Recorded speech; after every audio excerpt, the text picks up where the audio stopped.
friends are since.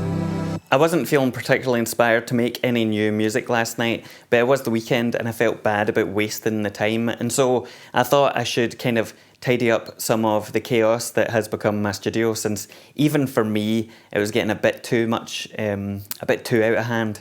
So now I've got all this newfound desk space, I decided that I would take the opportunity to get a few different bits of gear that I hadn't really used as much as I might have liked recently, throw them all into some kind of jam and see what I could come up with. So that's what I've spent most of today doing, playing about with different melodies and stuff, and I'm going to just record something and see how it sounds. But first of all, I wanted to explain my kind of setup here so that you know what's going on, because it might not be immediately obvious from the jam video itself. Swinging round, we have the OP1 here, and that's on melodic duties. I've written a few different loops on here, which I think are quite nice. It's not doing any drums or anything, it's purely melody, and that is because the melody is then sent out into this, which is the microcosm.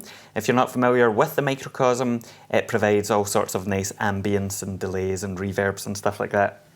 For the rhythmical side of things, I've written a few different drum patterns on my Polyend tracker here, because it's really easy just to bash out a bunch of stuff on that. I haven't spent too much time writing loads and loads of them, because really it's just providing a backbone to the melodic side of things, because melody is king here.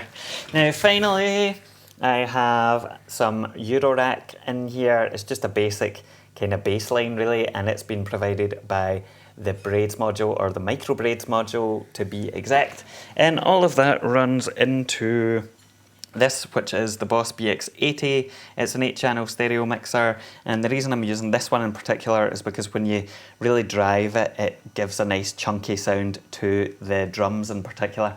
So that's what I'm using for that, and if you see it going into the red, that's why. It's not me being a total idiot.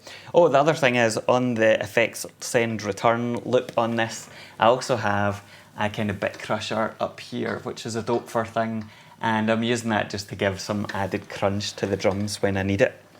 Now, in terms of connecting all this stuff up together, because obviously it's a bit of a nightmare getting all these different bits and pieces to play nicely together, under here, hidden away behind all the cables, is my ERM multi-clock, and it's acting as the master.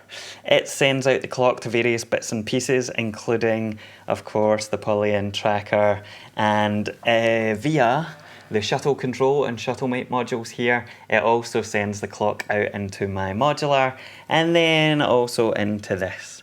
Now the only other thing to note here is that in order to get the OP1 in time, I've had to use this Kenton box, which I don't think I really should have had to use that. Maybe there's a way to do it on the shuttle control, but I couldn't really figure it out, and I was wasting too much time. So that's how the OP1 is set up. And I'm just going to play through it and see how it sounds.